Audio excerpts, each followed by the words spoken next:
Hi there, everyone. It's Joe here. I wanted to bring a technique that I've been kind of working on. It is something that I was inspired by a blog post that I saw not too long ago. The big difference is that blog post, they used distress inks and gave it more of the grunge feel. That is just not my cup of tea. While I think it's beautiful, the work that people do with it, I just never seem to be able to get the hang of it. So I just leave that up to them. But what I wanted to bring to you today was that type of technique, and by any means, it is not new because background stamps have been around forever and texture stamps have been around forever. And that is actually what you're looking at here, are different textured stamps. Many of these stamps are really old. I mean, I'm looking at some of the copyright dates on them of 1996. So that just goes to show it is not anything new as far as creating a background with stamps. So with that being said, what I want to show you is just briefly an image. Now I do have this image kind of blocked off because it is already in the form of a card, but it is for a design team creation. So I don't want to show you everything because of course it's not been posted yet. But this is what we're going to be creating. We're going to be creating this particular background. And as you can see, there's like little dots. Now I will try to bring it up a little bit closer to see if we can get a little bit better image. There we go. Anyway, this particular image, and actually most of my images here are from Saturated Canary. The artist is Krista Smith. I will also put her link below to let you know where you can pick up those images if you like them. They are digital images and they are adorable and they are very fun to color. So anyway, with that, this is the one image. And if you'll notice, these are all done in like the blue tone all around her. So it kind of looks like there's splashes back there, but it is a blue tone. Now what I did with this particular image, again, another Saturated Canary image, I used pinks and purples and even just a tiny bit of blue around this one to create more of a festive confetti party look that kind of went with her whole outfit. And I went ahead and I colored her in advance, and then what we do is we put a mask over her to create the background piece. Now, the only thing I can tell you as a really good piece of advice is less is more. Work with less, you can always add more. The reason I say that is if you take a look at this particular image that I did, you'll notice that I kind of went overboard on this particular image. And this is kind of hard to get a good focus on. Let me put both my hands in here. Maybe we're not going to get a good focus. Anyway, there we go. You can see I actually added too much. I think more so I added too much of the dark around. So again, less is more. So remember that. Now, what you're going to need in order to create this background, of course, will be an image that you'll want to go ahead and pre-color. And I suggest pre-color just because if you don't and you create your background and then you come to find out they're not exactly the colors you want to color with, then you're kind of stuck. So what I've done is I've already pre-colored my image. And again, this is a Saturated Canary. And it's all basically white around the outside of her. And I will cut once I'm finished. But this is a cardstock, and Saturated Canary is digital images.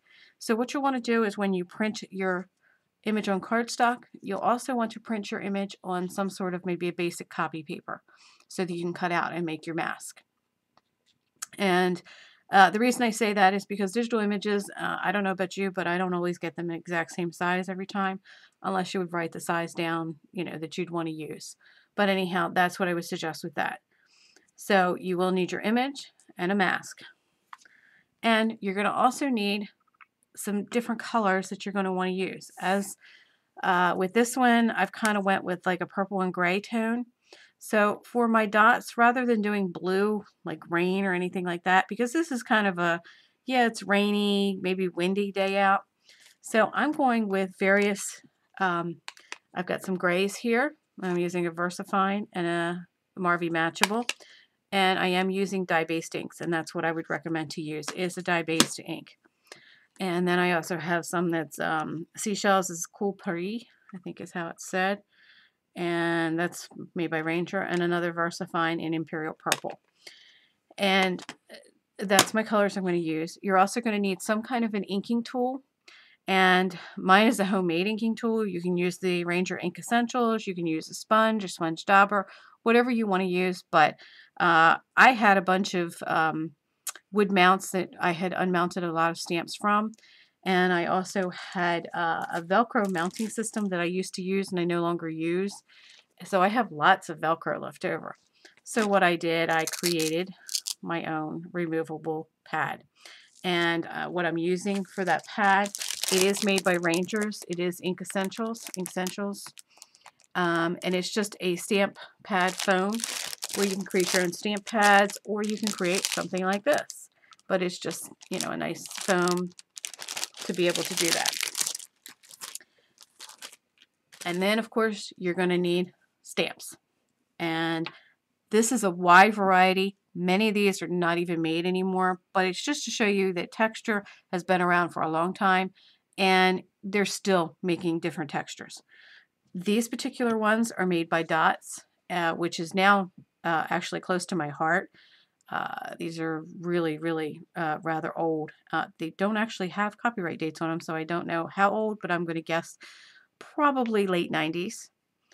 This one, you can see it's a real fine texture. This one here is a fine texture, but it also has little tiny, tiny hearts. And I thought this would be really cute, like for a Valentine's type of image. This one is made by Posh Impressions, and it's like a snow type of stamp. And again, there's no copyright date on it. That's kind of funny. Then I have this one that's made by Judikins, and it's like a confetti type of stamp, and you'll see that it's real, real fine. And then I also have these two, which are made by CC Rubber Stamps, and she has some really cute images and things out there. This one is a little bit bigger print, where this is a lot finer. And you'll notice that when I flip them over at how much tinier this is versus this. This is nice because you can kind of get into little grooves and things like that. So I like the little ones. I like them a lot. And you can tell they've kind of been well loved. I also thought you could probably use like little bubbles. And this particular stamp is a little Hero Arts stamp. So you could do bubbles.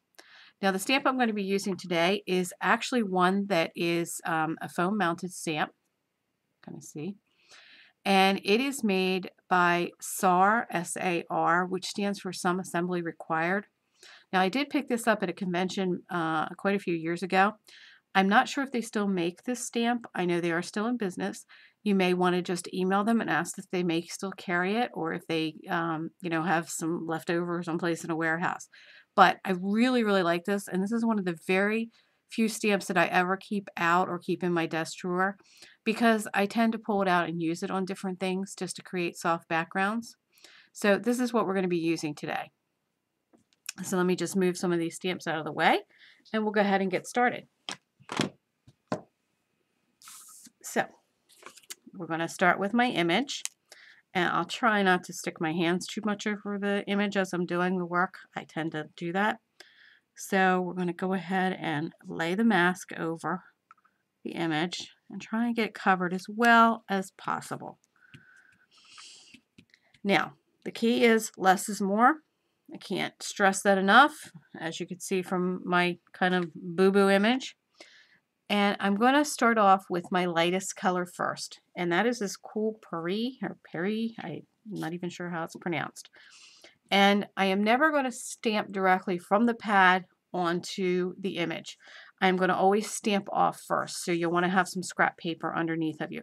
You may even want to stamp off twice, depending on the color. If it's a darker tone, you may want to stamp twice before stamping onto your image. So here I'm going to ink up my stamp, and first I'm just going to test it over here. And this is relatively light, so I'm still going to probably stamp off once. I may end up not stamping off at all, but that's going to be after I get the rest of it done and see if I need to add anything else light to it. So I've inked up my stamp pad, and I'm just going to go around the image, and you'll see I'll stamp right over the mask, and I didn't stamp off, see? do as I say, not what I do. So again, I'm just putting a little bit around her.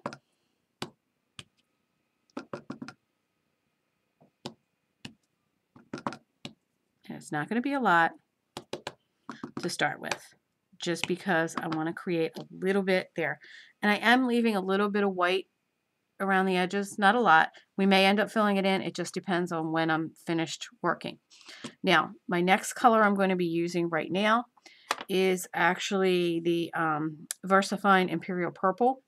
Now, this is a little bit dark, so let me just give you a hint as to how dark. Hopefully you can see it. And because I'm going light to dark, I don't need to clean my stamp. You can see that is pretty darn dark. So that's more the color I want to get. I want a little bit lighter. So I definitely have to remember to stamp off first. So stamp off and then just stamp on. Again, stamp off, stamp on. So what you're really essentially doing is just building your color. I'm even stamping off twice if you can hear that. Okay, I'm going to stay right there. I'm not going to put any more on. Now I'm going to go on to my grays. And I'm going to kind of stamp off a lot because I don't have my cleaning pad here to clean my stamp. So I stamped that off pretty well. And now I'm going to go with a Marvy Matchable, and this is just a gray. I think it's called gray. If you have your Marvy Matchable markers, you could always do that and do the marker technique on the back of your stamps. Now with the gray, because I don't really want a lot in there, I am going to make sure I stamp off on that. Let's see. Yeah, I think one time it's going to be good. So we're going to stamp off, and I'm just going to add a little bit here and there. Because I don't want the gray to like bring it down. I still like the purple in the background of it. Maybe one more time down here. Okay.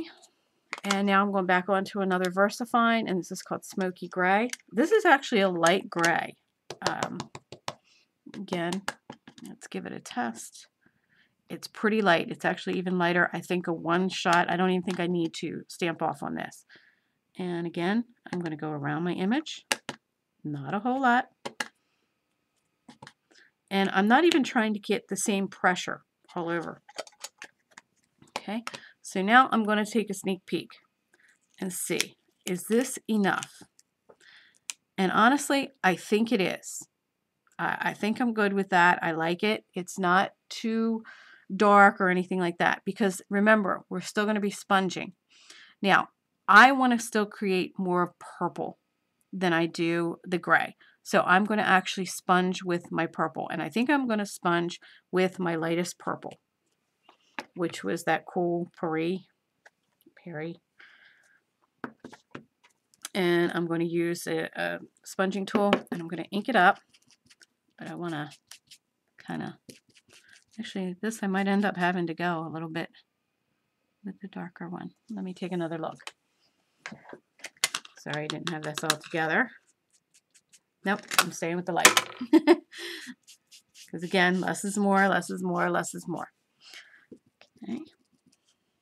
Yeah, we're just going to sponge slightly around the image. And don't do too much, because I have tendency to over sponge and I make it too dark.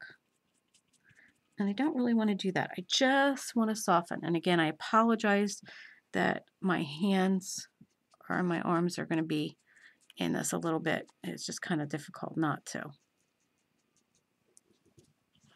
Especially since I'm not a left-handed person. So I can't get that in there. But, and I'm just sort of pulling out from the image. And if you are making your little homemade jobs like I've done here, you can always cut it to more of a point so you can get into these little areas.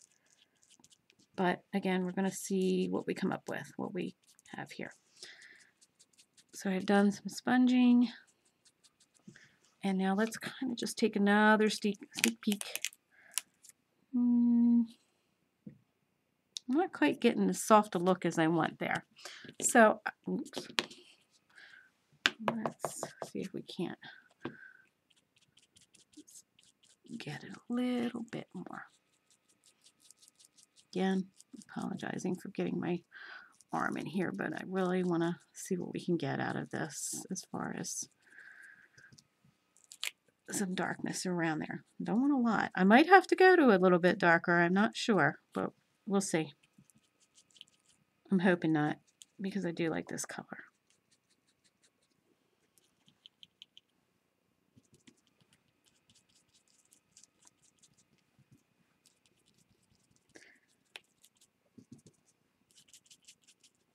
Okay, and I think I'm starting to see a little more of the shading, so let's pull up the mask again.